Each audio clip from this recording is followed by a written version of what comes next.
Supreme court के फैसले के बाद अयोध्या में भव्य राम मंदिर का निर्माण हो चुका है, लेकिन समझौते के तहत धन्नीपुर में जो मस्जिद बनी नहीं थी वो अभी फाइलों में ही अटकी है। और इस बीच बीजेपी के फायर ब्रांड नेता विनय कटियार का कहना है कि धन्नीपुर में मस्जिद तो किसी कीमत पर नहीं बनेगी, बल्कि मुसलमानों को अयोध्या भी छोड़ना होगा। कटियार खुलेआम कह रहे हैं कि मुसलमान सरयू पार रहे हैं, जिस पर विवाद हो गया है। रिपोर्ट देखिए। विनय कटियार का बयान नया तूफान। कटियार क्यों बोले अयोध्या छोड़ दे मुसलमान, धन्नीपुर में क्यों नहीं बनेगी मस्जिद। बीजेपी फायर ब्रांड नेता और अयोध्या के पूर्व सांसद विनय कटियार के बयान पर बवाल मच गया है। कभी अयोध्या आंदोलन के जनक रहे विनय कटियार अब सीधे सीधे मुसलमानों को अयोध्या छोड़ देने का फरमान सुना रहे हैं। विनय कटियार का कहना है कि मुसलमानों को अयोध्या में रहने की कोई जरूरत नहीं है और उन्हें सरयू पार जाकर रहना होगा, क्योंकि ये राम की नगरी है और यहाँ मुसलमानों का कोई काम नहीं है। अयोध्या नगरी के अंदर अन्नीपुर धन्नीपुर इसका कोई मतलब नहीं। इस जिले के अंदर क्यों रहे वो लोग, जाएं नदी कुछ पार चले जाएं, गोंडा चले जाएं, बाकी जगह चले जाएं, बस्ती चले जाएं, यहाँ क्या काम है उनका। इतना ही नहीं, विनय कटियार ने तो यहाँ तक भी धमकी दे डाली कि अयोध्या के धन्नीपुर में कोई मस्जिद नहीं बनेगी। विनय कटियार तो खुलेआम ये कह रहे हैं कि जिस दिन मुसलमान अयोध्या छोड़कर जाएंगे उसी दिन असली दिवाली मनाई जाएगी।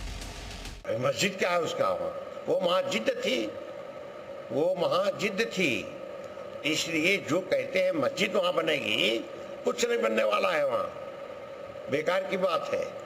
और जो हमारे यहाँ भी कुछ लोग जो सोच रहे हैं कि मस्जिद बनवाते हो, उनको हम तनखैया घोषित कर देंगे।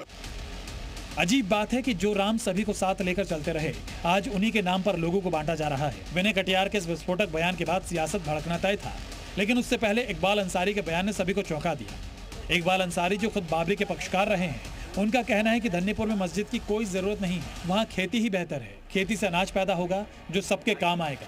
मस्जिदें तो धन्नीपुर में पहले से बहुत हैं। जहाँ भी जमीन मिली है वहाँ ऑलरेडी मस्जिद है, वहाँ जो है मस्जिद की जरूरत नहीं है।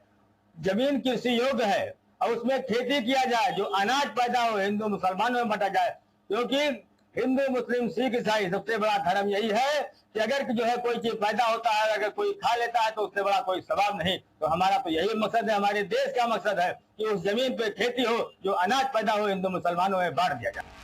अयोध्या में राम मंदिर का भव्य निर्माण हो रहा है। प्राण प्रतिष्ठा के बाद रामलला विराजमान भी हो गए, लेकिन अब मस्जिद बनाने को लेकर सियासत नए सिरे से शुरू हो गई है। यूपी सरकार के मंत्री तो एक कदम आगे बढ़कर यहाँ तक कह रहे हैं कि देवता और दैत्य साथ नहीं रह सकते।